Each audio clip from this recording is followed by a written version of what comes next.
puestos por Dios al frente de las obras de las distintas iglesias. Y con mucho afecto saludo a los hermanos de Maracaibo, a los hermanos de La Grita, a los hermanos de San Cristóbal, a los hermanos de Cúcuta, a los hermanos de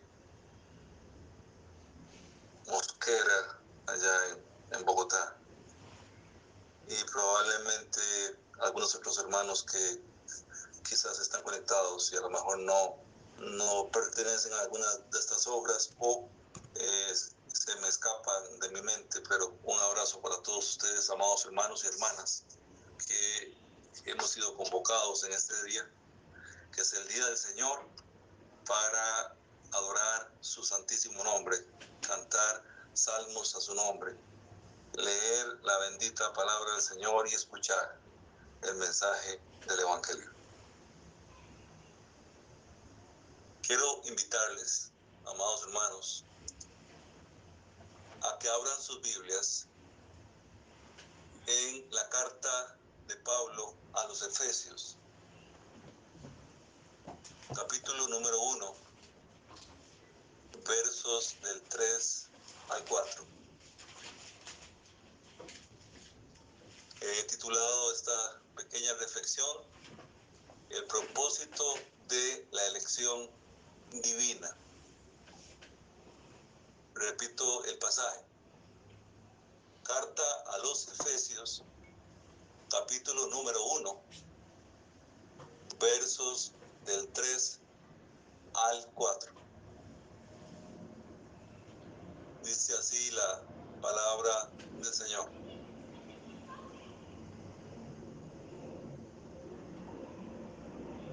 Bendito sea el Dios y Padre de nuestro Señor Jesucristo, que nos bendijo con toda bendición espiritual en los lugares celestiales en Cristo, según nos escogió en Él antes de la fundación del mundo, para que fuésemos santos y sin mancha delante de Él.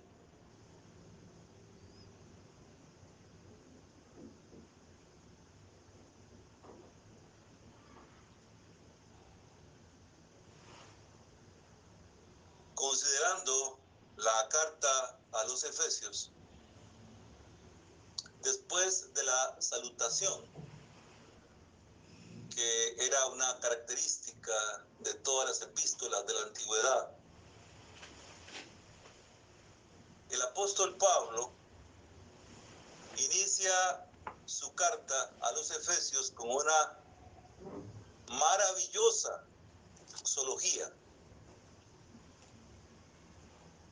palabra que significa alabanza a Dios.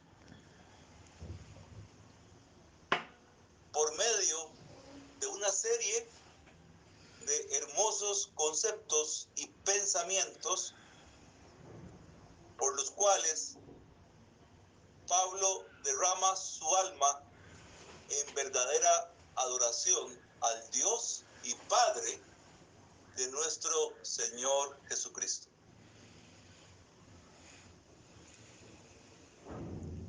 Y como el contenido de esta doxología es claramente trinitario, Pablo atribuye a Dios el honor debido por sus bendiciones espirituales pasadas, que es una referencia a la elección del Padre, y por sus bendiciones espirituales presentes, que es una referencia a la redención del Hijo, y por sus bendiciones espirituales futuras, que es una referencia al sello del Espíritu Santo para a todos los que han de tomar posesión de la herencia reservada para ellos en los cielos.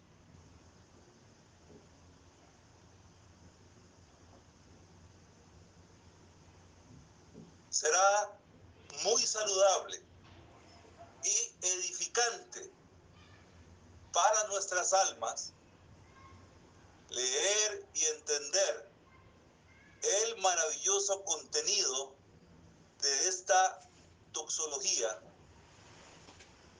que se extiende del versículo 3 al 14 de este primer capítulo de Efesios.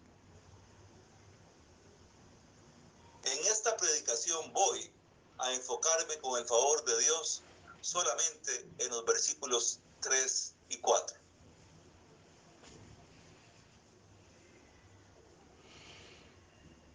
De manera que el verso 3 empieza diciendo: bendito sea el Dios y Padre de nuestro Señor Jesucristo.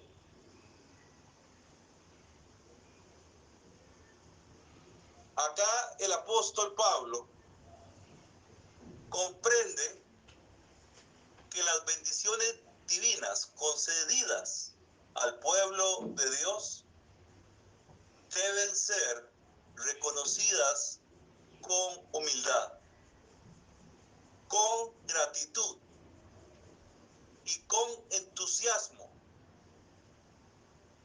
tanto en pensamiento como en palabras y obras. Esta es la forma adecuada en que estas gracias espirituales deben ser reconocidas por el pueblo de Dios y devueltas al Señor en adoración.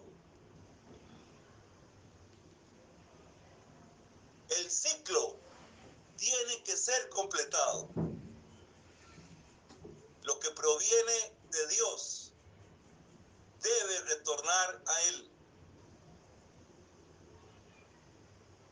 Esto es lo que Pablo tiene en mente cuando expresa la frase bendito sea Dios.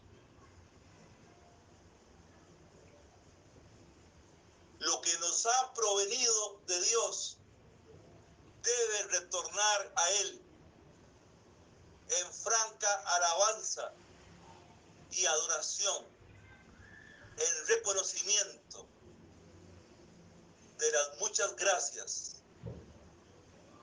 y generosidades que le ha placido darnos.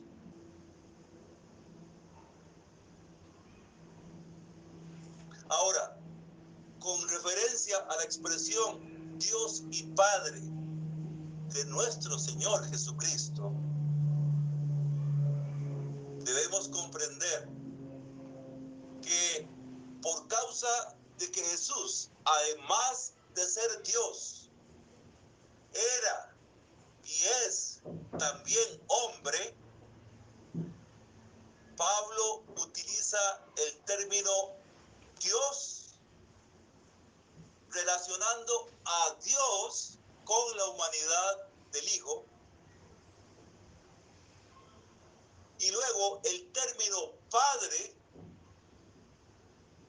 ahora relacionando a Dios con la divinidad del Hijo. O sea que Dios es el Dios de Jesucristo respecto a la naturaleza humana del Hijo. Y Dios es el Padre de Jesucristo respecto a la naturaleza divina del Hijo. Entonces, la expresión Dios y Padre de nuestro Señor Jesucristo es una referencia a la unión hipostática de Cristo, esto es, a sus dos naturalezas.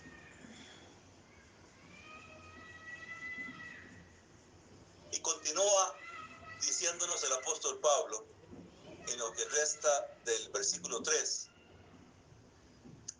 que nos bendijo con toda bendición espiritual en los lugares celestiales en Cristo.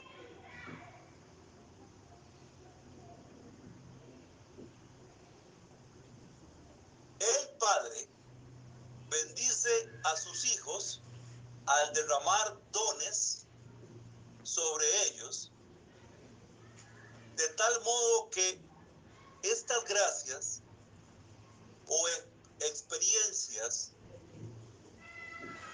de cualquier naturaleza que sean, les ayudan a bien.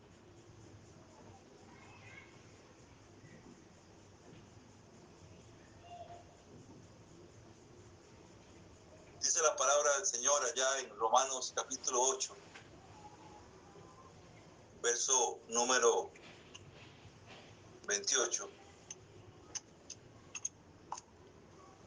que los que aman a Dios, todas las cosas les ayudan a bien. Aquellos que conforme al propósito de Dios son llamados. Y esto de que todo ayuda para bien,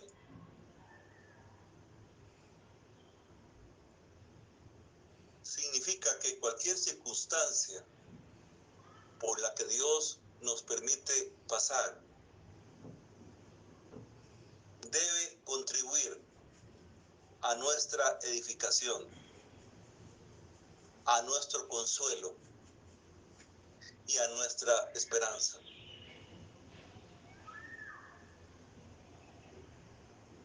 Independientemente de que estemos pasando por un tiempo de abundancia en términos de los recursos necesarios para la subsistencia diaria, o que Dios nos permita pasar por tiempos de estrechez, tiempos de carencia.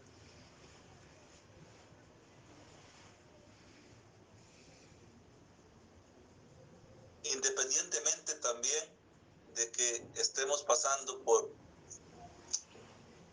una etapa de nuestras vidas donde estamos saludables y no nos aqueja ninguna enfermedad, o un tiempo de aflicción y de dolor por causa de la enfermedad que nos pueda aquejar.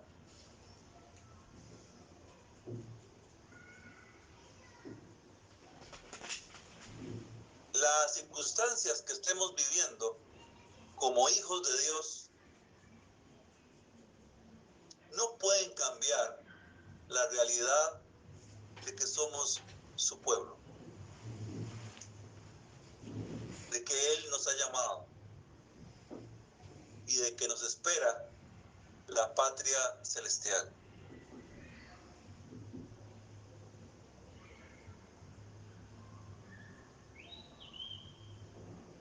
Sobre todo si entendemos que existimos en esta temporalidad donde nada es constante ni permanente y donde usted y yo, cada día que pasa, nos acercamos más al tiempo de nuestra partida.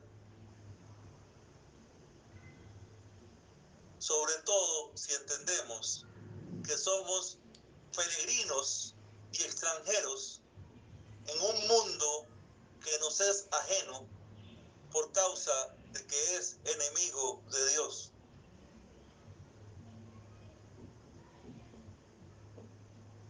Una definición muy simple de mundo es la sociedad humana que vive en contra de Dios. Su historia empieza con la expulsión de Adán y Eva del huerto del Edén. Y a partir de ahí, toda sociedad humana, independientemente del nombre del país, del sistema político que les gobierne,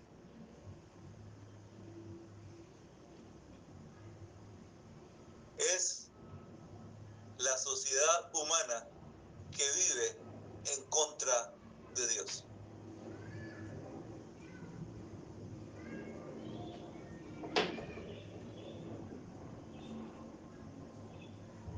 Cuando Pablo habla de que el Señor nos ha bendecido con toda bendición espiritual,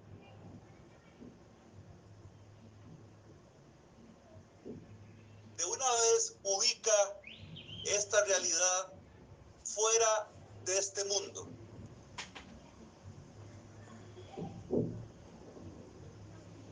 Dice que eso no ha sucedido aquí, en este mundo temporal, aunque tenemos que reconocer que la gracia de Dios nos ha alcanzado en medio de esta sociedad caída y corrompida. Sin embargo, el apóstol apunta a que estas bendiciones espirituales están referenciadas en los lugares celestiales en Cristo. O sea que la plenitud de la bendición espiritual no se encuentra en este mundo temporal. Y esto, amados hermanos, es importante de entender. Porque no debemos aceptar que los bienes materiales tengan mayor relevancia que los espirituales. Aunque esto parece ser lo que enseña la mayoría de las iglesias evangelicalistas de este tiempo.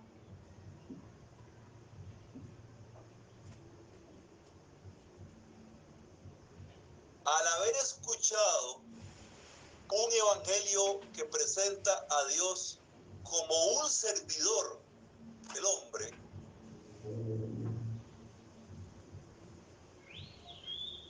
el creyente de este falso evangelio vive su vida para sí mismo y es un prisionero de su propio egoísmo y en consecuencia tratará de buscar su propia felicidad complaciéndose a sí mismo.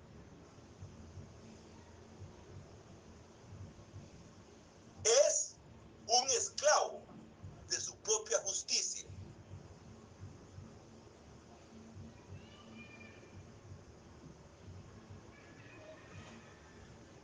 Y es capaz de ir a buscar a Cristo no para adorarlo, no para someterse a su gobierno, no para ser crucificado juntamente con él, sino para buscar qué beneficio obtener de Cristo.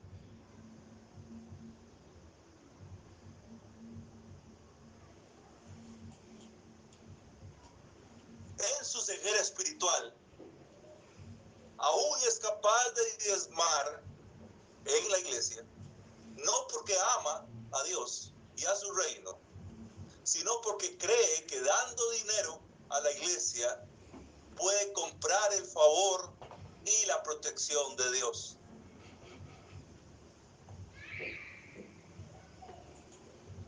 Cuando oye la palabra bendición,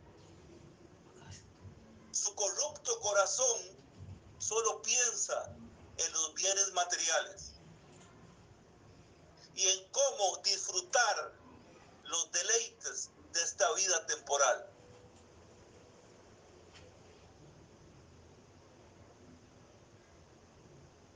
Muchos de nosotros llegamos al Señor a través del evangelio equivocado. Y no es que hayan dos evangelios, como le dice Pablo a los Gálatas. Hay un solo, puro, limpio y santo evangelio. Pero la historia de la evangelización de América Latina claramente establece que en la mayor parte de las oportunidades, los misioneros que llegaron a compartir la palabra del Señor, sobre todo de los Estados Unidos, allá por los años 50 y 60, trajeron un evangelio que presentaba a Dios como un servidor y al hombre como la razón principal del mensaje divino.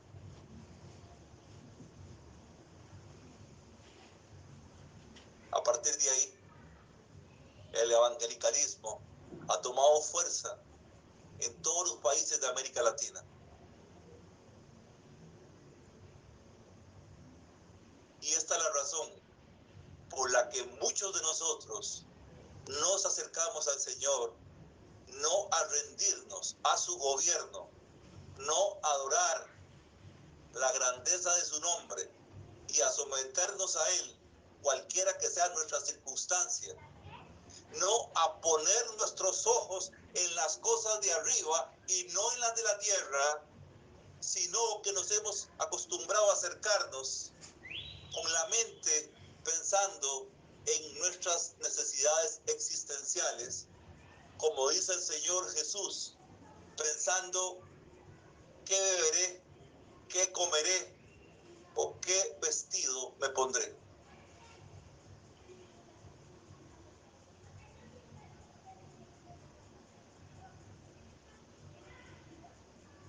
Quiera Dios que podamos comprender que la bendición de los hijos de Dios no se encuentra en este mundo temporal, sino que se encuentra en los lugares celestiales.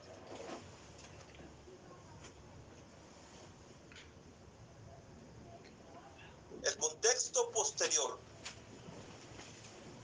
de esta doxología a la que hice referencia cuando hablé que su extensión va del versículo 3 hasta el versículo 14 y que deberíamos de leer y entender. Este contexto posterior, o sea, después del verso 4 en adelante hasta el 14, nos explica en qué nos bendijo el Señor y qué es toda bendición espiritual.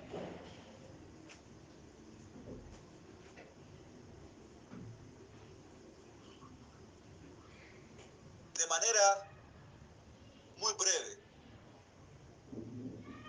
podemos mencionar que toda bendición espiritual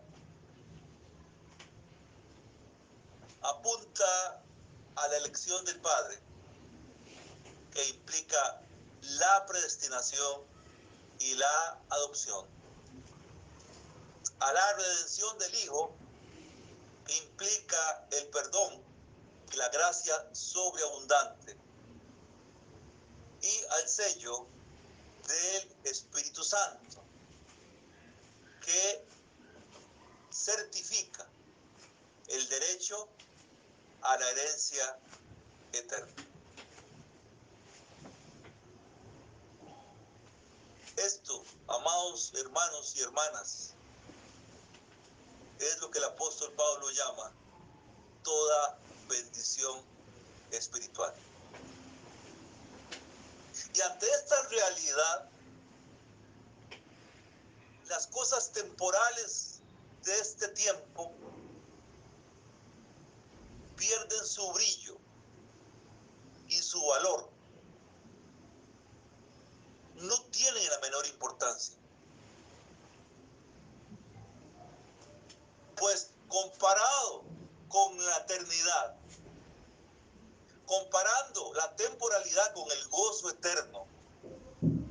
Las cosas de este mundo palidecen ante la hermosura de la promesa de vida eterna que tenemos en Cristo Jesús.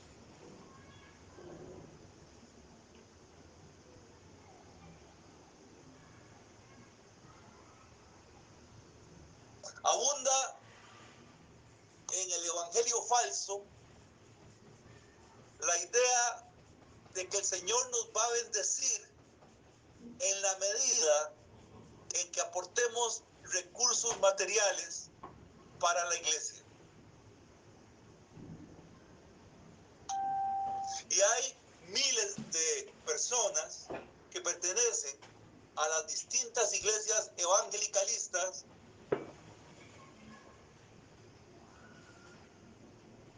que aportan mucho dinero esperando que el Señor les duplique o triplique la cantidad que ellos han dado.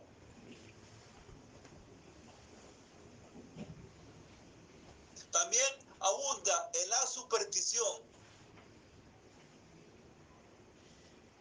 que desgraciadamente es parte de la ignorancia de la iglesia de hoy. El hecho de que una persona es bendecida cuando tiene muchos recursos materiales, o en su defecto se dice que no es bendecida cuando tiene necesidad de los elementos básicos de la subsistencia diaria. Indudablemente que todos nosotros hemos caído ahí alguna vez. Y quisiera pensar que la luz de la verdad de Dios ilumina nuestras tinieblas para salir de esos conceptos equivocados. Porque usted puede tener una condición socioeconómica muy limitada, quizá con los elementos muy reducidos o muy escasos para la subsistencia diaria, la alimentación, el techo, las cosas básicas para la vida. Y sin embargo, usted puede ser abundante, muy, pero muy rico en esperanza celestial. Porque sus ojos están puestos en las cosas de arriba y no en las de la tierra.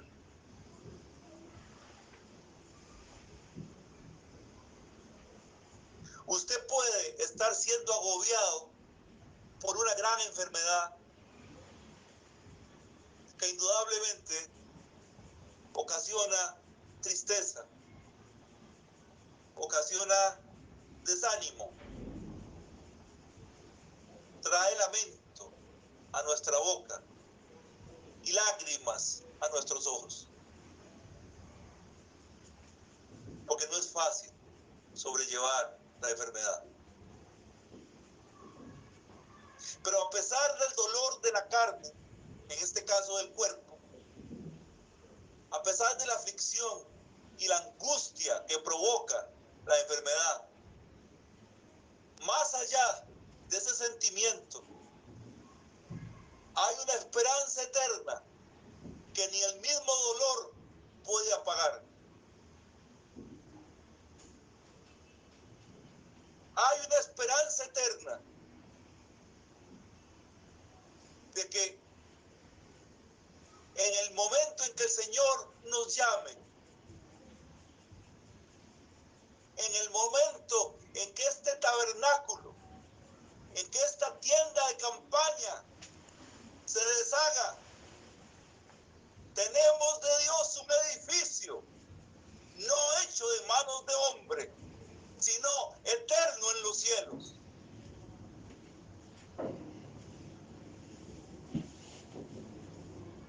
Este es el tiempo, este es el momento en que la iglesia de Cristo empiece a adorar a Dios y a vivir con esperanza, no por lo que los ojos de carne pueden ver, sino por lo que los ojos espirituales pueden percibir a través de la palabra de Dios y la guianza del Espíritu Santo.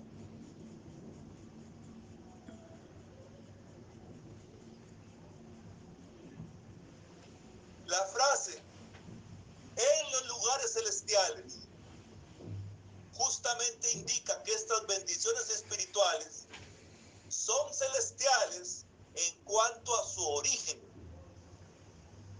y que desde el cielo desciende a los creyentes y a los santos de la iglesia militante, mientras el Señor nos permite dar el paso para dejar de pertenecer a la iglesia militante y empezar a ser parte de la iglesia triunfante. La iglesia militante está compuesta por todos aquellos que libramos una batalla aquí y ahora contra nuestra propia maldad y contra la maldad que nos rodea.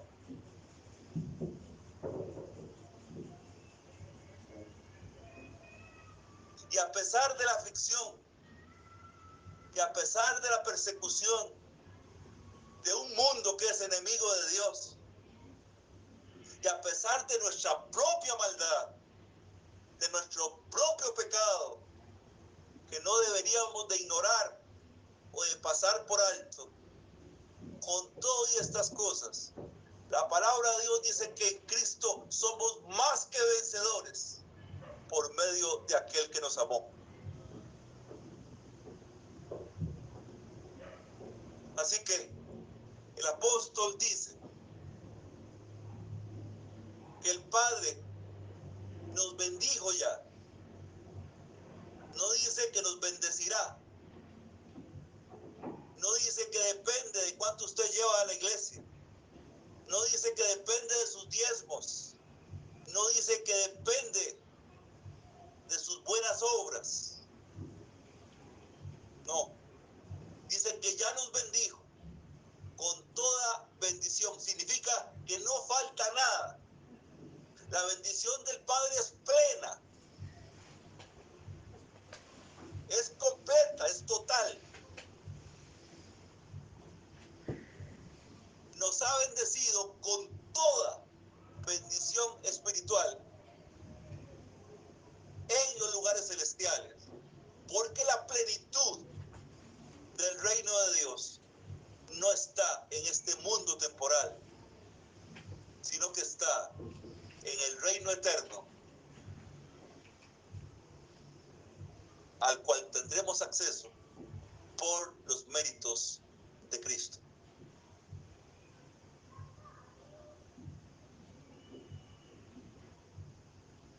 Y continúa el apóstol Pablo ahora en el verso 4 diciendo: según nos escogió en él antes de la fundación del mundo.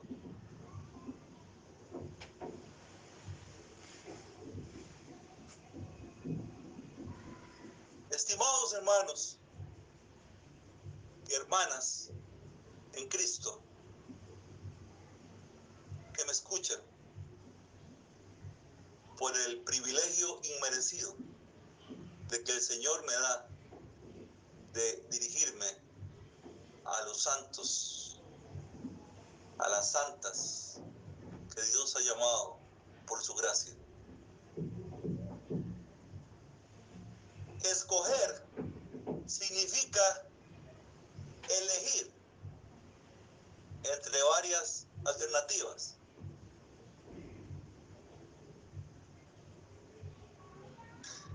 pasaje mismo no indica en forma definida la doble predestinación en la cual creemos los reformados. Esto es, que el Padre elige a algunos para salvación y a otros para condenación. Sin embargo, esto está implícito en el pasaje, porque el propósito de los que el Padre ha elegido es ser santos e irreprensibles delante de Él.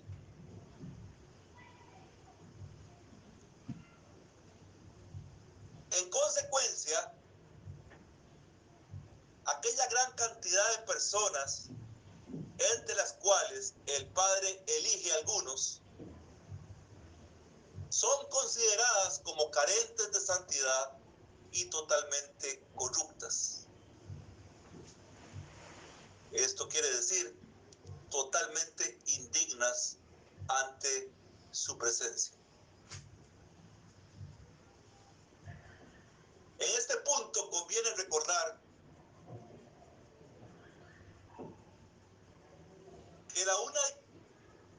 que la única diferencia que existe entre aquellos a quienes Dios llamó y a quienes Dios no llamó es la gracia divina y el consejo santo de su voluntad. Pues tan corruptos son aquellos a quienes Dios no llamó como aquellos a quienes Dios llamó. La diferencia no está en el ser humano. La diferencia está en la gracia concedida por Dios a través de los méritos de Cristo.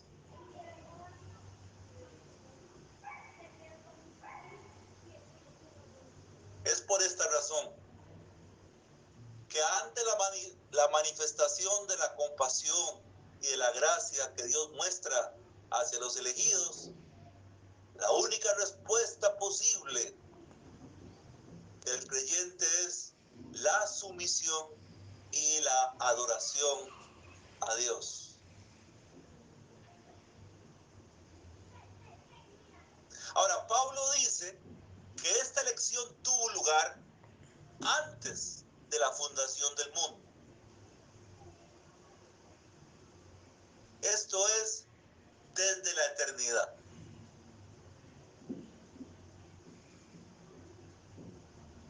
Además, Dios Padre nos escogió en Él,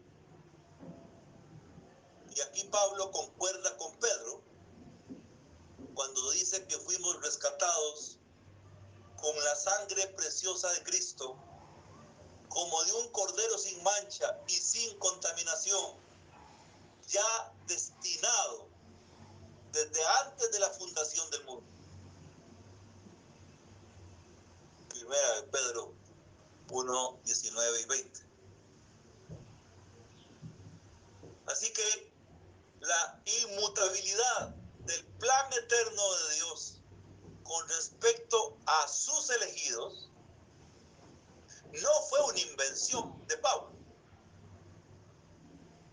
Más bien es la enseñanza del mismo Jesús.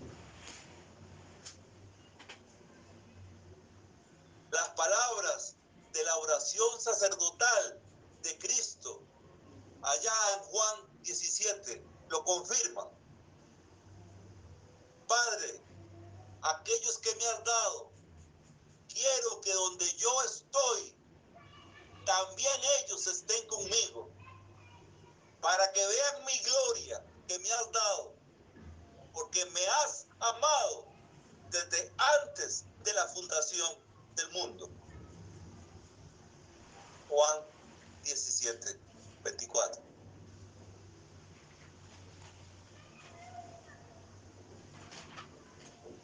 El punto que debe ser enfatizado en relación a esto es el hecho de que si ya antes de la fundación del mundo estaban destinados para vida eterna, fueron obviamente elegidos.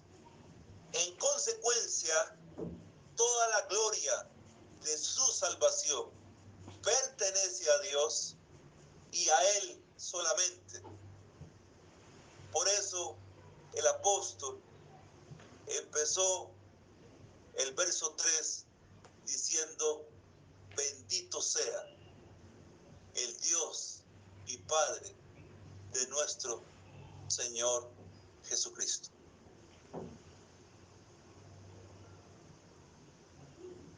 La doxología es una expresión natural que sale de la boca de alguien que conoce, que fue llamado sin merecerlo y que Dios no le dio el salario que merecía, sino que el Señor le extendió sus brazos eternos, imputándole a Cristo los pecados del corrupto hombre pecador e imputándole al hombre la justicia perfecta de Cristo. Por eso tenemos que decir: bendito sea el Dios y Padre de nuestro Señor Jesucristo.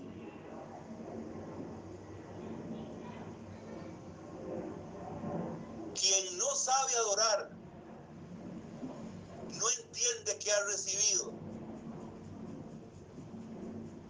Quien no sabe adorar no entiende cuánto se le ha perdonado. Quien no sabe adorar no comprende el tesoro que le espera. No comprende el valor y la hermosura de la patria celestial. No comprende que la obra del Espíritu Santo le guía día tras día en lo profundo de su corazón. Bendito sea el Dios y Padre de nuestro Señor Jesucristo. No es una expresión pasajera. No es parte de una oración que se puede aprender de memoria. Es la expresión de un corazón agradecido que ha comprendido que Dios le dio salvación en lugar de condenación y que Dios le vio con ojos de misericordia a pesar de la miseria humana. Porque todos los seres humanos estamos en bancarrota espiritual por medio de nuestra corrupción. Y así estaríamos eternamente si no fuera por la gracia y la compasión y la misericordia de nuestro gran Señor y Dios Jesucristo.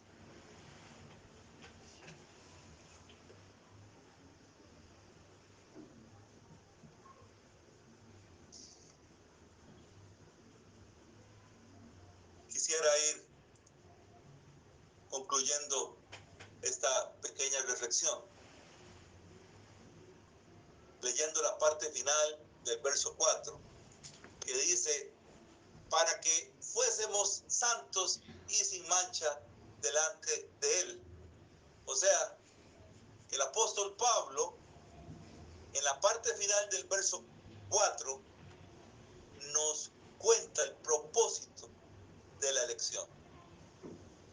Como recordarán, inicié esta pequeña reflexión diciéndoles que titulé este mensaje como el propósito de la elección.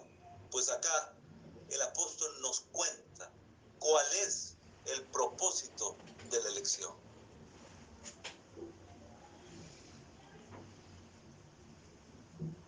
El propósito de la elección lo hallamos en las palabras: para que fuésemos santos e irreprensibles delante de Él.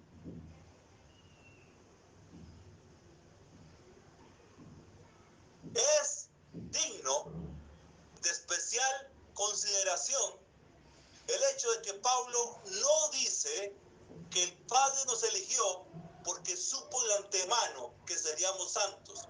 No, esto es doctrina arminiana, evangelicalista, semipelagiana, sino que el apóstol dice,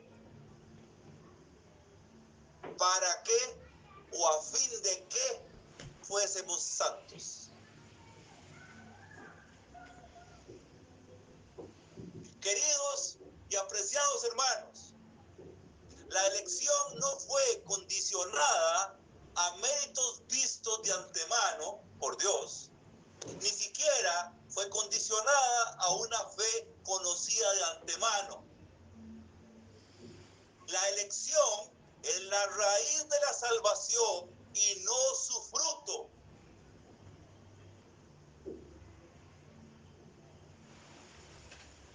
Sin embargo,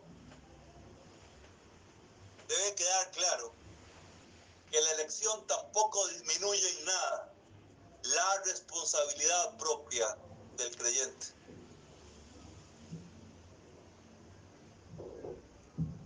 Cuando Dios implanta su vida soberana en el corazón de una persona, o sea, cuando el decreto divino para salvación se lleva a cabo en lo profundo del corazón de una persona,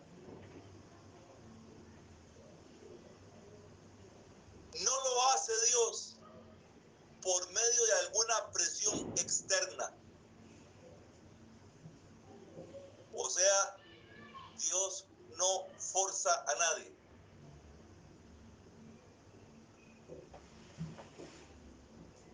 El Señor motiva, el Señor capacita, el Señor persuade, pero no obliga.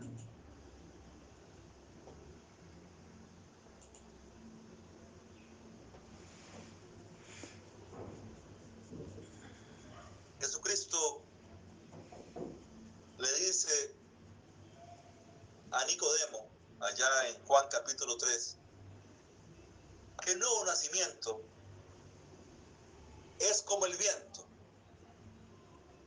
que oímos su sonido y sentimos su brisa, pero no sabemos ni de dónde viene ni hacia dónde va. Así es, dice el Señor Jesús, todos aquellos que han nacido de nuevo.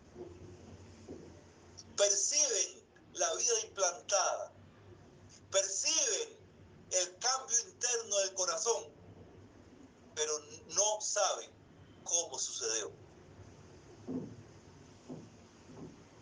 Los evangelicalistas y la iglesia arminiana tienen muchas décadas de haber desvirtuado la palabra de Dios, enseñando que las personas pueden pasar al frente a hacer una oración que según ellos les convierte en hijos de Dios, pero la Biblia no enseña eso.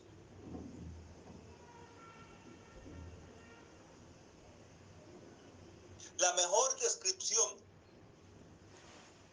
que a mi juicio explica en palabras muy comprensivas el nuevo nacimiento, yo la encuentro en los cánones de Dort y me permito transcribir para ustedes esta porción de este documento histórico, el cual dice así: cuando Dios lleva a cabo su obra en los predestinados y opera en ellos la conversión verdadera,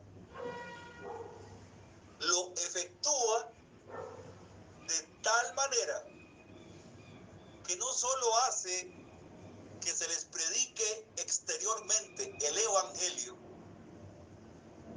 y que se les alumbre poderosamente su inteligencia por el Espíritu Santo a fin de que lleguen a comprender y a distinguir rectamente las cosas que son del Espíritu de Dios,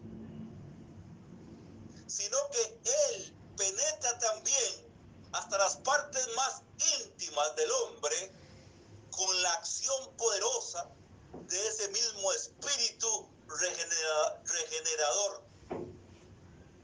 Él abre el corazón que está cerrado. Él quebranta lo que es duro. Él circuncida lo que es incircunciso. Él infunde en la voluntad propiedades nuevas y hace que esa voluntad que estaba muerta reviva. Hace que esa voluntad que era mala se haga buena. Hace que esa voluntad que no quería ahora quiera realmente.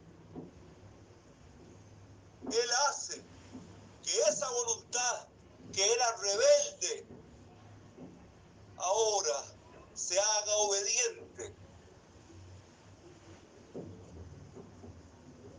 Él mueve y fortalece de tal manera esa voluntad para que pueda, como el árbol bueno, llevar frutos buenos. Así, o de esta manera, la voluntad, siendo entonces renovada, no solo es movida y conducida por Dios, sino que, siendo movida por Dios, obra también ella misma. Por lo cual, con razón se dice que el hombre cree y se convierte en virtud de la gracia que ha recibido. Hasta aquí hago referencia a los cánones de Dort.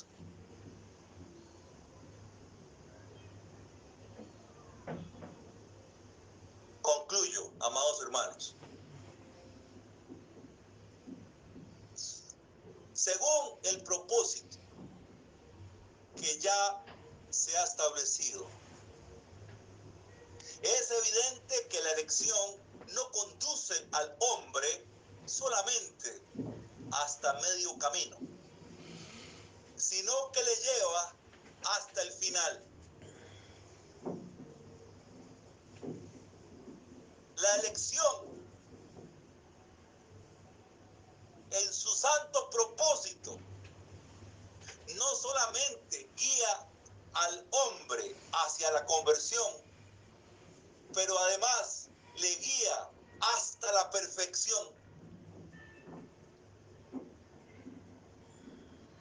La elección, en su santo propósito, se propone hacerle santo, es decir, limpio de todo pecado y separado enteramente para Dios y para su servicio, y le hace irreprensible, esto es, sin mancha alguna, como un sacrificio perfecto.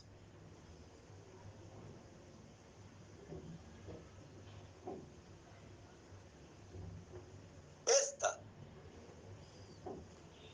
y nada menos que esta, es la meta consciente de aquellos en cuyos corazones Dios ha comenzado a operar con su plan de eterna elección.